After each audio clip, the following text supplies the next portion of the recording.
الحمد للہ حمد الشاکرین والصلاة والسلام علی سید الانبیاء والمرسلین وعلی آلہ واصحابہ وازواجہ اجمعین۔ آج ہم سورہ بقرہ کی آیت نمبر 31 سے آیت نمبر 35 تک کا لفظی ترجمہ اور تفسیر کریں گے۔ آیت نمبر 31 ہے اعوذ باللہ من الشیطان الرجیم بسم اللہ الرحمن الرحیم وعلم آدم الاسماء کلہا۔ وعلم اور سکھا دیے اس نے یعنی اللہ تعالیٰ نے آدم علیہ السلام کو الاسماء تمام نام کلہا سارے کے سارے ثم پھر عرضہم ان کو پیش کیا علی الملائکتی فرشتوں پر فقال پس فرمایا انبئونی بتاؤ مجھ کو باسماء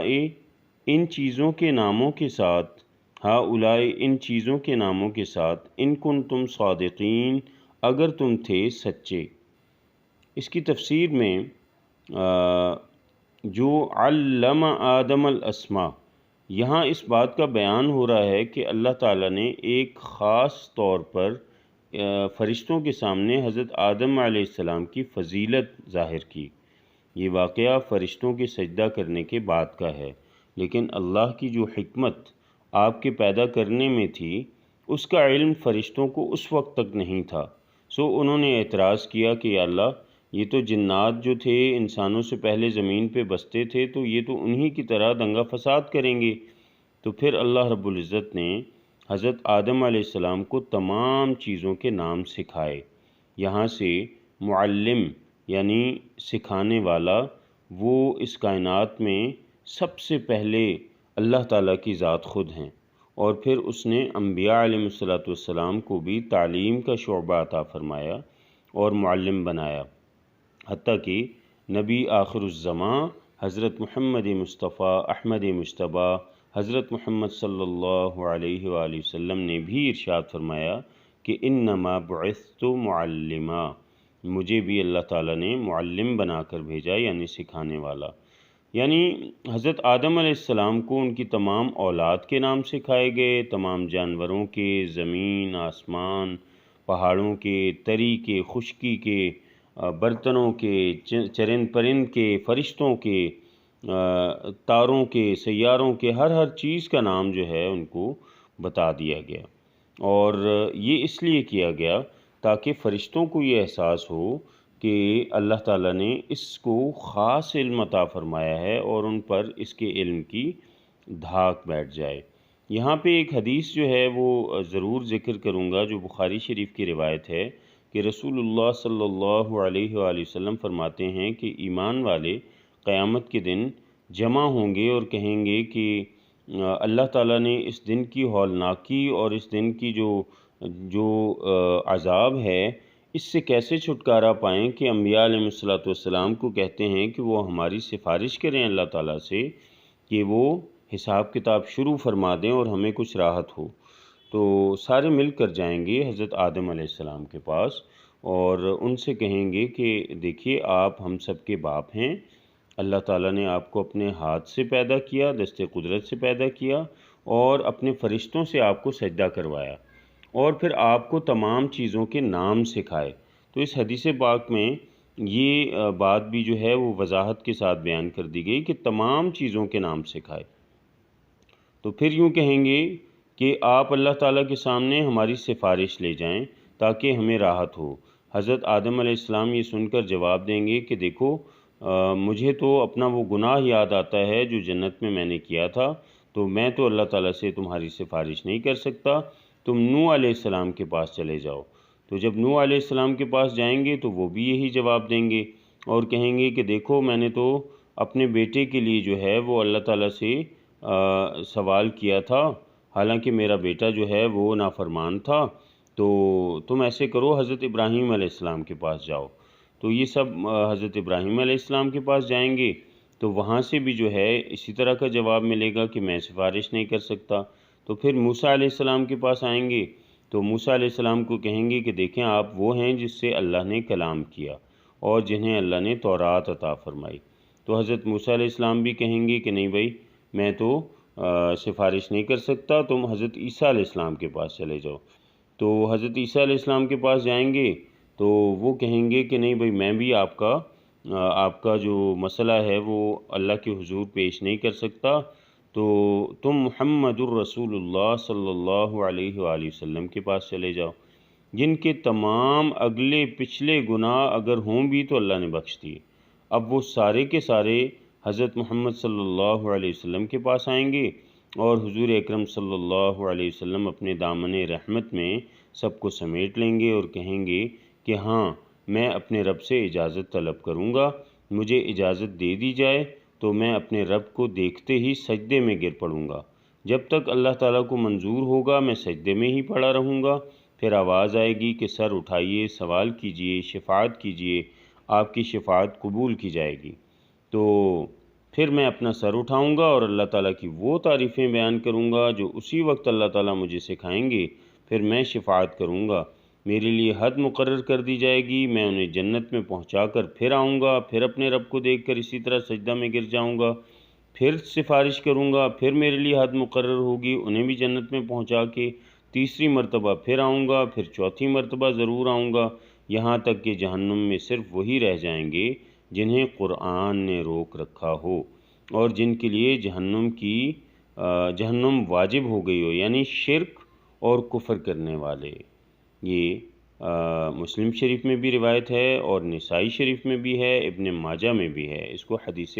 شفاعت کہتے ہیں۔ تو اس طریقے سے اللہ تعالیٰ نے اپنے خلیفہ یعنی حضرت آدم علیہ السلام کی فضیلت کو فرشتوں کے سامنے ثابت کیا، اور فرشتوں کو یہ بات معلوم ہو گئی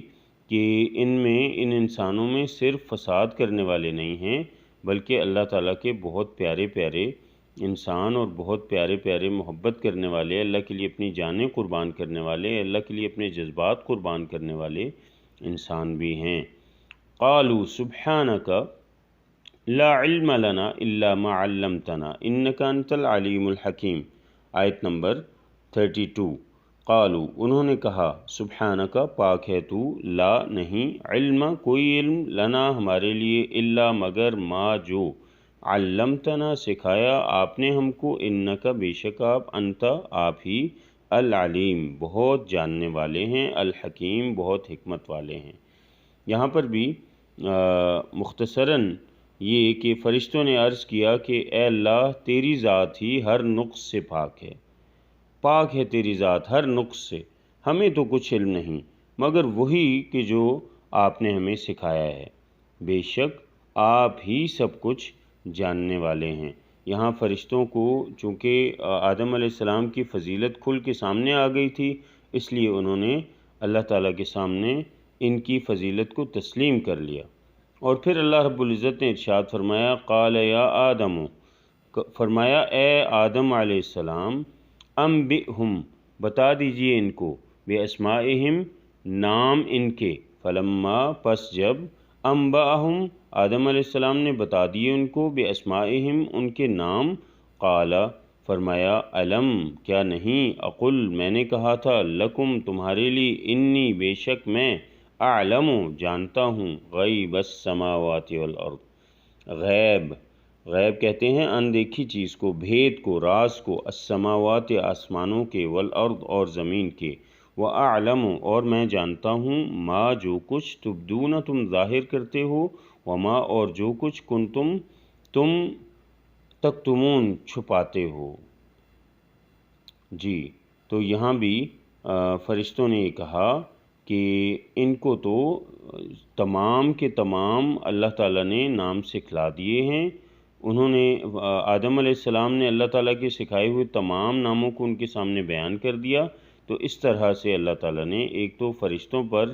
حکمت تخلیق آدم واضح کی، اور دوسرے دنیا کا نظام چلانے کے لیے علم کی اہمیت اور فضیلت بیان فرما دی۔ جب یہ حکمت اور اہمیت فرشتوں پر واضح ہوئی تو پھر انہیں اپنے قصور علم و فہم کا اعتراف کر لیا، اور فرشتوں کے اس اعتراف سے یہ بھی واضح ہوا کہ عالم الغیب صرف اللہ کی ذات ہے، اور اللہ کے برگزیدہ بندوں کو بھی اتنا ہی علم ہوتا ہے جتنا اللہ تعالیٰ ان کو سکھاتے ہیں۔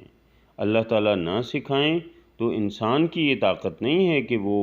اپنے طور پہ جو ہے وہ کچھ کر سکے۔ یہ یہاں ان آیت سے ایک واضح سبق ملتا ہے۔ آیت نمبر 34 ہے وَإِذْ قُلْنَا لِلْمَلَائِكَةِ اسْجُدُوا لِآدَمَ، اور جب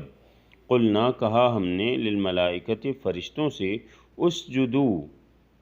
سجدہ کرو لآدم آدم کے لیے فسجدوا تو انہوں نے سجدہ کیا الا مگر ابلیس نے ابا اس نے انکار کیا واستکبر اور تکبر کیا وکانا اور ہو گیا من الکافرین کافروں میں سے۔ یہاں پر آ کے ابلیس نے سجدے سے انکار کیا تو اللہ تعالیٰ نے اس کو راندہ درگاہ کر دیا، یعنی مردود قرار پایا۔ ابلیس کی جو وضاحت ہے وہ یہ ہے کہ وہ جنات میں سے تھا، لیکن اللہ تعالیٰ نے اس کو اعزازاً فرشتوں میں شامل کر لیا تھا اور آسمان پر بلا لیا تھا۔ تو جب اللہ تعالیٰ نے فرشتوں کو کہا تو چونکہ اس کو اعزازاً فرشتوں میں شامل کر لیا گیا تھا تو یہ بھی اس حکم میں شامل تھا، تو اس نے کیا کیا، اس نے اس حکم کو ماننے سے انکار کر دیا اور کہنے لگا کہ میں اس کو کیوں سجدہ کروں۔ حضرت آدم علیہ السلام پر اللہ تعالیٰ کے احسانات، اللہ تعالیٰ کی بزرگی اور اللہ تعالیٰ کی جو تعظیم ہے اس کو ذکر کر کے اللہ تعالیٰ نے انسانوں پر اپنا بہت بڑا احسان فرمایا اور خبر دی کہ اس نے فرشتوں کو یہ حکم دے دیا کہ آدم علیہ السلام کو سجدہ کریں۔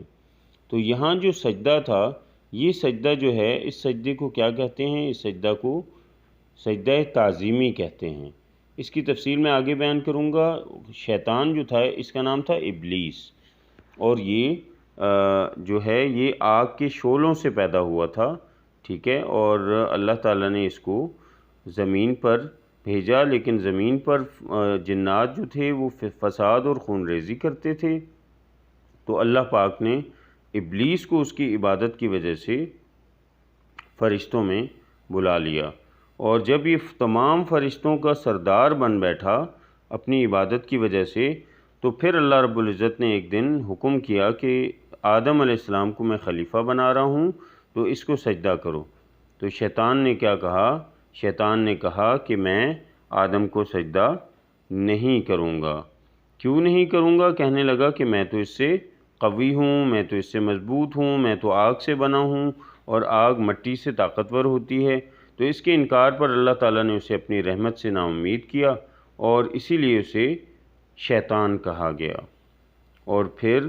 حضرت آدم علیہ السلام کے لیے جو سجدہ کیا تمام فرشتوں نے، تو اس سجدے کی تفصیل یہ ہے کہ اللہ رب العزت کا اکرام تھا وہ سجدہ، ٹھیک ہے، سجدہ کرنے کا حکم بجا لانا اللہ تعالیٰ کی اطاعت، اور آدم علیہ السلام کا کیا تھا؟ وہ اکرام تھا۔ یہ سجدہ جو ہے یہ حضرت یوسف علیہ السلام کے بارے میں بھی آیا ہے کہ انہوں نے اپنے ماں باپ کو تخت پر بٹھایا اور سب کے سب سجدہ میں گر پڑے۔ حضرت یوسف علیہ السلام نے فرمایا کہ میرے بابا یہی میرے اس خواب کی تعبیر ہے جسے میرے رب نے سچا کر دکھایا۔ پہلی امتوں میں سجدہ تعظیم جائز تھا، لیکن ہمارے دین میں یہ منسوخ ہو گیا۔ حضرت معاذ بن جبل رضی اللہ تعالیٰ عنہ فرماتے ہیں کہ میں نے اہل شام کو اپنے سرداروں اور علماء کے سامنے سجدہ کرتے ہوئے دیکھا تھا، یعنی وہ جو غیر مسلم تھے، تو حضور صلی اللہ علیہ وآلہ وسلم سے گزارش کی تھی کہ حضور ہم اس بات کے زیادہ حقدار ہیں کہ ہم آپ کو سجدہ کریں۔ تو آپ صلی اللہ علیہ وآلہ وسلم نے فرمایا تھا کہ اگر میں کسی انسان کو کسی انسان کے سامنے سجدہ کرنے کی اجازت دینے والا ہوتا تو عورتوں کو، بیویوں کو حکم کرتا کہ وہ اپنے خاوندوں کو سجدہ کریں، کیونکہ ان کا ان پر بہت بڑا حق ہے۔ تو سجدہ جو ہے یہ تو صرف اللہ ہی کے لیے ہے اس امت میں، اس کے علاوہ جو ہے وہ کیا ہے، وہ سب کو منع کر دیا گیا ہے، یعنی اس امت کے لیے کسی کو سجدہ کرنا اللہ کے سوا یہ حرام قرار دے دیا گیا ہے، اور اس کے حرام ہونے میں ہمارے پیارے نبی صلی اللہ علیہ وسلم کی واضح احادیث موجود ہیں۔ اس کے بعد جو آیت ہے، آیت نمبر 35، اس میں ارشاد فرمایا وَقُلْنَا، اور کہا ہم نے، یا آدم، اے آدم، اسکن، تم رہو، انت، تم، وزوجک، اور تمہاری بیوی، الجنت جنت میں، وکلا اور تم دونوں کھاؤ منہا اس میں سے رغدن خوب جی بھر کے، حیث جہاں سے شئتما تم دونوں چاہو، ولا اور نہیں تقربا اس قریب جانا ہذہ الشجرۃ اس درخت کے، فتکونا پس تم دونوں ہو جاؤ گے من الظالمین ظالموں میں سے۔ تو یہاں بھی حضرت آدم علیہ السلام کی ایک فضیلت بیان کی کہ ان کو جنت میں گھر عطا فرمایا گیا، اور وہاں پہ پھر کیا ہوا، وہاں پہ حضرت آدم علیہ السلام کو حضرت حوا علیہ السلام بیوی کی شکل میں عطا فرما دی گئیں، اور پھر فرمایا گیا کہ آدم اب تم اپنی زوجہ کے ساتھ جنت میں رہو اور جہاں سے چاہو کھاؤ، لیکن اس درخت کے قریب نہ جانا۔ اب یہ درخت کون سا تھا؟ اس میں بہت ساری روایات ہیں کہ یہ درخت گندم کا تھا، یہ درخت فلانا تھا، لیکن اس بحث میں پڑھنے کی ضرورت بھی نہیں ہے کہ یہ کوئی درخت تھا جس کا پھل کھانے سے حضرت آدم علیہ السلام کو منع کیا گیا تھا۔ حضرت آدم علیہ السلام کو جب فرشتوں سے سجدہ کرانے کے بعد جنت میں بھیجا گیا تو اس کے بارے میں حضرت ابو ذر رضی اللہ تعالیٰ عنہ کی ایک روایت ہے کہ انہوں نے ایک دفعہ حضور اکرم صلی اللہ علیہ وآلہ وسلم سے دریافت فرمایا تھا کہ یا رسول اللہ صلی اللہ علیہ وآلہ وسلم، کیا حضرت آدم علیہ السلام نبی تھے؟ آپ نے فرمایا جی ہاں، وہ نبی تھے، رسول بھی تھے، بلکہ اللہ تعالیٰ نے ان سے آمنے سامنے بات چیت بھی کی تھی اور انہیں فرمایا تھا کہ تم اور تمہاری بیوی جنت میں رہو۔ تو جب وہ جنت میں چلے گئے تو ایک دن ان پر اونگ طاری ہوئی، تو ان کی بائیں پسلی سے حضرت حوا کو پیدا کیا گیا۔ جب آنکھ کھولی تو اپنے جیسی یعنی انسان ایک مخلوق دیکھی، تو اللہ تعالیٰ نے وہیں ان سے نکاح کر دیا اور جنت میں اکٹھے رہنے کا حکم فرمایا۔ اب جب حضرت حوا پیدا ہو گئیں تو شیطان نے جو ہے وسوسہ پیدا کیا اور انہوں نے ان کو راضی کیا کہ جنت میں جس درخت سے اللہ تعالیٰ نے منع کیا ہے تو اس درخت جو ہے نا اس کو کھا لو۔ تو آخر کار حضرت آدم علیہ السلام جو تھے وہ اس کے بہکاوے میں آ گئے، اور پھر اللہ رب العزت نے اس گناہ کی وجہ سے جو ان سے وہاں ہوا، اللہ کی نافرمانی ہوئی، تو اس کی وجہ سے اللہ تعالیٰ نے فرمایا کہ اب تم یہاں جنت میں نہیں رہ سکتے، اب تمہیں دنیا میں جانا پڑے گا، اور شیطان اور تمہارا مقابلہ ہوگا، امتحان ہوگا۔ جو امتحان میں کامیاب ہوگا تو وہ واپس اپنے اصلی ٹھکانے یعنی جنت میں داخل ہوگا۔ اور اس وقت سے لے کر آج تک جو ہے وہ اللہ تعالیٰ کے حکم سے انسانوں کی آزمائش ہو رہی ہے۔ جو انسان بھی اللہ تعالیٰ کے احکامات کو مان رہے ہیں تو وہ اسی جنت کے حقدار ٹھہر رہے ہیں، اور جو اللہ کے نافرمان ہیں اور توبہ بھی نہیں کرتے۔ بات بڑی سادہ سی ہے کہ اگر انسان گناہ نہ کرے تو اللہ تعالیٰ فرماتے ہیں کہ میں ایسی امت لے آؤں گا، ایسے لوگ لے آؤں گا جو گناہ کریں گے لیکن مجھ سے توبہ بھی کریں گے۔ تو گناہ کا ہو جانا کوئی بڑی بات نہیں ہے، لیکن گناہ کر کے اللہ تعالیٰ سے پھر معافی مانگنا، اور بار بار گناہ ہو جائے تو بار بار معافی مانگنا، سچے دل سے معافی مانگنا، پھر بھی ہو جائے تو پھر بھی اللہ تعالیٰ سے معافی مانگتے رہنا چاہیے۔ اور اسی لیے اللہ کے پیارے نبی صلی اللہ علیہ وسلم نے ارشاد فرمایا کہ تقبل توبۃ العبد ما لم یغرغر، جب تک مومن کی جو روح ہے وہ اس کے گلے تک نہیں پہنچ جاتی تب تک اس کی توبہ اللہ تعالیٰ قبول فرماتے ہیں۔ اللہ تعالیٰ مجھے بھی اور آپ کو بھی جو کچھ ہم نے اس تفسیر میں پڑھا اور سنا اس پر عمل کرنے کی توفیق نصیب فرمائیں۔ وآخر دعوانا ان الحمد للہ رب العالمین۔